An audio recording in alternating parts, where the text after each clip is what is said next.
ولی څه چل دی څه چل دی ماله پیشي راغلی دي خدای خو دې بیخ وباسه اوس به دلته کېښم دی ما خو دروغ وي زه ایسکریم خورم وژنم دې ګورې وژنم دې مړه مې که خیر دی خو ماله به ایسکریم اخلي او که تا مال ایسکریم وانغوښته که نه نو ته به چغې وهم او ټول خلک به راغونډ کړم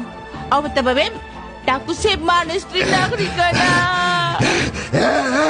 ما غټې غټې سټې جوړولې دي غټ غټ بدماشان مې جوړولې دي څوک هم استاد ته وجاړم درته نه جاړې به نه ډېر بدرنګه ښکاري ما نه ایسکریم واخله که نه یو پپي د نه واخلم نه نه به لیونوله پپه ورکې او نه به تې پپه اخلي راځه د مانیا راځه